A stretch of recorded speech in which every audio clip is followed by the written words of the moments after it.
y el nuevo orden. Bueno, el virreinato y el nuevo orden dice que apenas transcurridas 3 décadas de la conquista y el inicio de la evangelización, el desorden de los primeros momentos se había superado y con el generoso instinto de haber accesible a la educación superior a la población origen.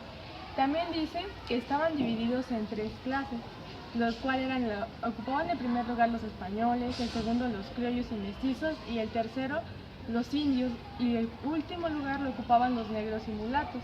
Era inabanible la convicción que evangelizar a los naturales era tarea primordial, dependía de la legitimación de la conquista. También nos dice que la nobleza indígena fue paulatinamente desplazada cuando su función como mediadora perdió importancia. Las virtudes de unos y otros eran muy diferentes, y no se discutía la capacidad intelectual de los indios mesoamericanos, sino que se imponía el criterio pragmático de enseñarles tan solo lo que se consideraba esencial para su salvación. Esto dice que tenía nada más como primordialmente enseñarles lo básico base a la religión, y tenían más preferencia por la clase en los españoles de los ricos. La Real Universidad, que se surgió en 1553 en la capital del virreinato, estaba destinada a los hijos de los naturales y de los españoles. La Universidad de México fue la segunda de fundarse en Real América, fue la primera en impartir clases y otorgar grados. ¿De qué habla la Iglesia docente, evangelización y catequesis? Bueno, más que nada habla porque tiene que la religión, cómo se implementaba a los niños, y el catecismo. Bueno, la Iglesia mexicana más que nada dijo cómo se tenía que enseñar el catecismo a los niños indios y niñas indias, y a los españoles también. También se tenían que aprender de memoria la doctrina cristiana, y los adultos tenían que ir a misa todos los domingos, pero antes de la misa tenían que recibir como una introducción, por así decirlo. Y a los niños que eran como analfabetas, nada más se les enseñaba lo primordial, que era la fe, las oraciones y los mandamientos. Y todo tenían que ser por recordarlo y así repasarlo. Se apegaban más el catecismo se apegaba a un texto que se llamaba Tridentino, y ese era el que nos ayudaba a como que dar el catecismo, y los españoles se adaptaban al padre Ripalda, que él también como que adaptó un texto llamado Testerianos, y ese era a través de imágenes, y así también se daba el catecismo. ¿Me puedes decir cómo era la diversidad de la sociedad novohispana? Claro, mira, lo que impulsó básicamente a un cambio real desde los primeros momentos en los que hubo ese cambio fue la enseñanza de las prácticas cotidianas, lo que llevaban día a día, como prácticamente lo son sus formas de vestir, y sobre todo en el mundo rural. O sea, no podían estar vestidos de otra manera, tenían que estar acorde, y también sus cultivos, y que prácticamente tenían esa distinción o esa particularidad que compartían era de la crianza de animales domésticos y las técnicas de trabajo, que será muy importante para los cambios de los hábitos de consumo. También las profundas diferencias entre la ciudad y el campo eran igualmente la educación en ambos espacios, sus tradiciones y pues también la disciplina de su religión. También para la satisfacción de sus maestros resultó mucho la coincidencia, que eran más que las diferencias, cuando percibían las actitudes respetuosas de los niños y los jóvenes hacia sus maestros, cuando escuchaban sus palabras, cuando eran muy corteses, cuando apreciaban y sobre todo la honestidad de las mujeres y la fidelidad de los matrimonios. Y por muchas de esas cosas se les felicitaba por el buen éxito de sus enseñanzas. Y también en las ciudades novohispanas, y en particular en la capital, residían españoles e indios, que eran prácticamente pues mestizos, negros y esclavos libres en proceso creciente, la cual se juntaban y eran llamadas las castas. Entonces básicamente por eso fue como toda la diversidad, españoles, indios, mestizos, negros, esclavos, se fueron integrando poco a poco hasta lograr lo que se conoció en un día como la diversidad en la Nueva España o la sociedad novohispana. ¿Qué puedes decir de los indígenas y el mundo rural?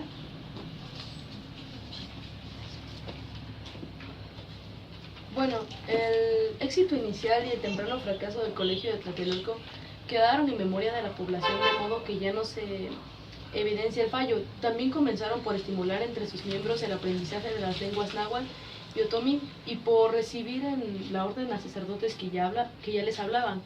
El destino de estos sacerdotes lenguas fue durante algún tiempo asistir a los indios de la capital, confesarlos y administrarles otros sacramentos, sin un espacio destinado a ellos, e incluso en ocasiones en la calle, a la puerta de la iglesia de la compañía. A partir de 1580 se establecieron varios jesuitas en el pueblo de Tepoztlán, y gracias a una generosa donación del cacique local, erigieron un colegio internado para los niños. ¿Cómo era la enseñanza artesanal en el virreinato y el nuevo orden? Bueno, la enseñanza artesanal fue una técnica de trabajo para ganarse la vida. La más conocida fue la Escuela Franciscana de San José de los Naturales.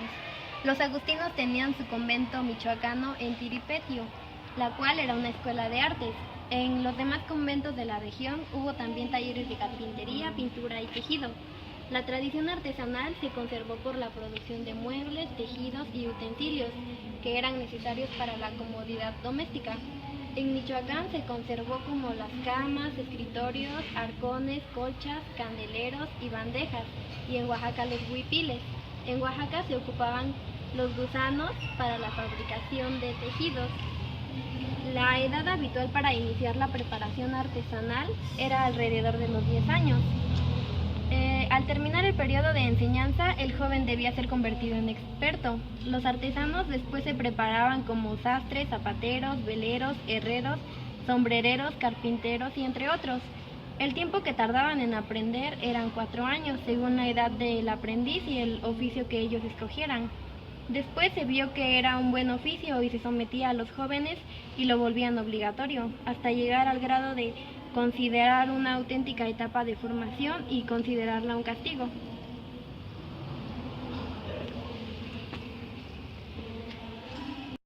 ¿Qué sabes acerca de la educación superior en el virreinato y el nuevo orden? Bueno, en la educación superior, la Universidad Medieval nació como una institución conservadora del ser humano. Ahí, que lo utilizaban para proponer algunas soluciones de gobierno y convivencia, que era a favor del gobierno. Por eso también los españoles, residentes de la Nueva España, confiaron en que la universidad pudiera resolverlos y solucionarlos. Bueno, después de ahí hubieron varias universidades. La primera universidad en América fue en septiembre de 1551. Inició con algunos cursos que se utilizaban en enero, que fue en 1553, y ya las clases impartidas fueron en los primeros años. Estas universidades tenían como soluciones morales y tecnológicas los problemas esenciales como la validez de los matrimonios indios. Que estas universidades tuvieron el privilegio de ser única institución que podía tener grados académicos superiores que las demás. Bueno, ¿qué me podrías decir sobre los colegios de la Compañía de Jesús? Esta compañía era de orden moderna, la cual consiguió la especialización de la enseñanza. Su fundador fue Ignacio Loyola. Él quería formar clérigos, por lo tanto fundó internados y escuelas, en donde había una diversidad de cursos escolares, que comenzaba desde la enseñanza de las primeras letras hasta los grados universitarios, como también de humanidades. Se establecieron los primeros colegios e iniciaron las clases en el Colegio de San Pedro y San Pablo de la capital, así como también en algunas otras ciudades. Los jesuitas tenían como misión cambiar la sociedad en base a la religión, al evangelio, con métodos variados, ejercidos espiritualmente, práctica piadosa establecidos en San Ignacio, que orientaban todas las actividades. Otro punto que cabe recalcar es que la enseñanza elemental tenía como inicio el catecismo, que enseñaban la lectura, practicaban la memorización, las escrituras latinas para los concursos de humanidades. Nunca perdían esperanzas de que los estudiantes brillantes atrajeran al sacerdocio. No hubo tanta importancia en las composiciones poéticas, pero sí hubo una excepción, que fue Sor Juana Inés de la Cruz. Los poetas novohispanos dominaron la forma métrica, pero no tuvieron suficiente inspiración en ella. ¿Los estudios para clérigos? Bueno, de estos, la educación estaba guiada por la preocupación religiosa solo en algunos casos.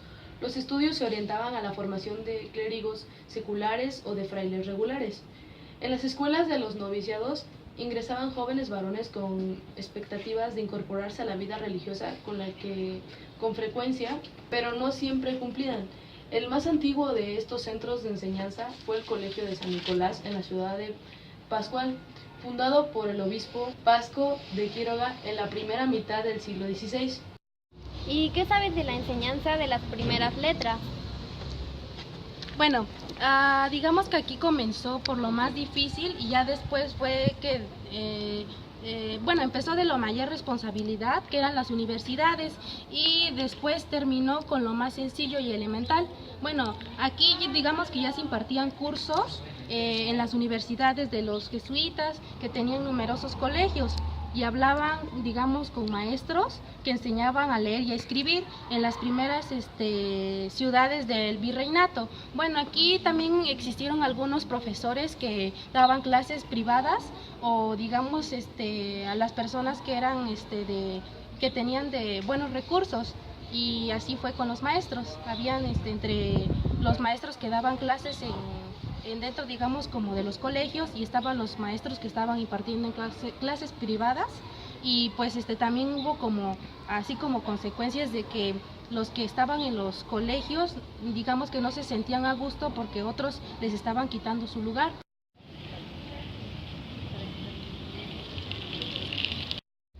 Bueno, ¿qué me puedes decir de cómo era la educación femenina? La educación femenina se daba en las mujeres indígenas, que éstas se educaban en el ambiente familiar, aprendían costumbres tradicionales, tenían clases de catecismo y usaban sus lenguas indígenas. No existían inconvenientes en evitar la alfabetización de los pequeños, aunque las maestras fueran analfabetas. Su compromiso se limitaba a la enseñanza del catecismo, que eran memorizaciones. Algunas niñas aprendieron a leer en la escuela de amiga, otras a escribir, aunque los conocimientos no eran obligatorios. Las labores mujeriles solían limitarse a trabajos cotidianos, que eran costuras y bordado. La intención de las fundaciones de los colegios era proteger la virtud de niños desamparados y defender el honor de su familia. A partir de mediados del siglo XVIII, se consideró que las mujeres tuvieran conocimientos de lectura, escritura y aritmética. Bueno, Janil, ¿y qué más o menos le entendiste a tu tema?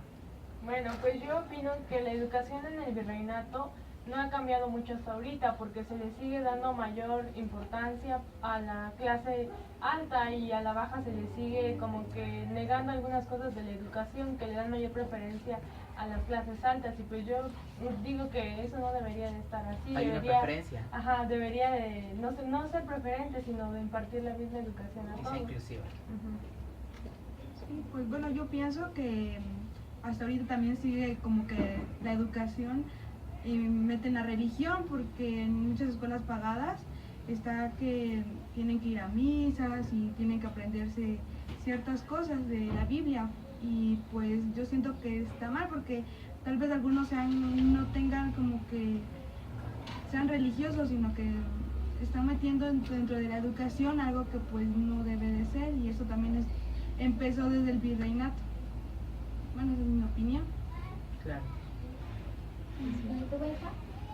Bueno, pues también complementando lo que dijeron, sí, habla de que ya después se dejaron de excluir a las clases bajas cuando vieron que tenían el mismo tipo de trato hacia la religión, hacia sus costumbres, hacia sus creencias, también sobre lo que era su educación básica de casa, de que tenían que respetar a sus mayores, tenían que poner atención a los profesores, que la mujer, la niña tenía que tener respeto hacia, pues está un poco mal visto, pero hacia el hombre o hacia el esposo, el marido. Entonces, como que ahí ya se venía incluyendo un poco más las clases bajas con las clases altas que hoy conocemos así.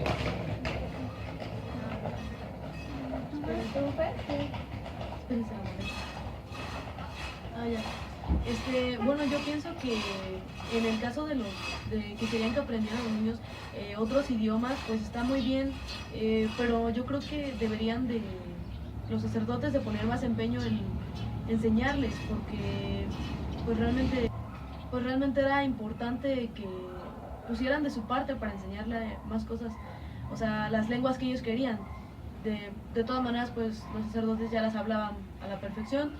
Y bueno, sobre el otro tema de los jóvenes que eran y sobre los jóvenes que tenían expectativas religiosas, pues está muy bien igual que pensaran así y que actuaran de esa manera. Bueno, porque también en mi tema era sobre enseñanza artesanal, habla que empezaban con algo que les gustaba mucho y terminaron convirtiéndolo como obligatorio y le quitaban como que la esencia de lo que a ellos les gustaba y lo ocupaban ya como oficio, no como algo que a ellos les gustara hacer. Pues creo que en ese punto está mal porque pues pierden el sentido de las cosas, ¿no? Y a final de cuentas ya no se disfruta nada. Exacto, y los obligaban, entonces pues perdían como que el amor hacia hacer ciertas cosas.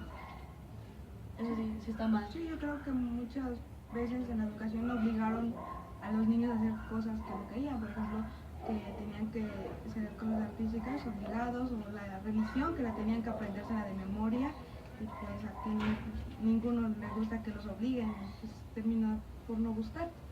Bueno, yo estoy de acuerdo con lo que ustedes dicen, pero pues igual me gustó la manera en que ellos pensaban, en que digamos que primero se fueron desde lo más alto, que eran las universidades, y pues fue bajando porque por lo mismo que los alumnos no sabían muy bien leer y escribir, entonces yo creo que les favoreció que los profesores les ayudaran pues en esos problemas, pues.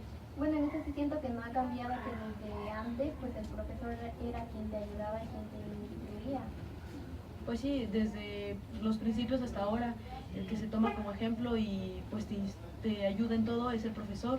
Lo tenemos como ejemplo a seguir ahí. Como una Ay, guía. como tu Pues como una guía. Exacto. Exacto. Bueno, a mi parecer, en la educación femenina que estuvo en ese tiempo del virreinato, pues estuvo un poco, la educación de las mujeres, digamos que era muy, no era permitido, entonces ellas estaban acostumbradas a las cosas cotidianas, que eran coser o hacer las demás cosas de la casa. Bueno, decían que también hablaban sus lenguas indígenas y que la educación comenzaba desde el seno familiar. Pero que después ya era permitido para ellas lo que es la lectura, la escritura y la aritmética. Lo bueno que de la educación de la mujer ahorita como que ya pasamos esa parte de que no solo la mujer a la casa, sino que ahorita se educa por igual el hombre y la mujer. Hay equidad de género. Sí, no solo en la educación, creo que en muchísimas cosas han luchado y ya se han liberado a las mujeres. Sí, en los aspectos políticos, social, y pues está muy bien eso. Bueno, igual yo creo que está bien que, bueno, lo relacionemos con la vida actual, porque igual antes había profesores que habían, digamos, en las universidades, y como pues igual ahorita existen, digamos, profesores que ayudan a los demás alumnos en clases privadas. Y pues se agradecen bastante esas aportaciones que ellos hacen. O sea, hasta la fecha creo que siguen haciendo eso. Creo que esas serían unas importantes opiniones que dieron todos ustedes para entender mejor la lectura y para compararla con la educación que es ahora. Pues es muy importante, ¿no?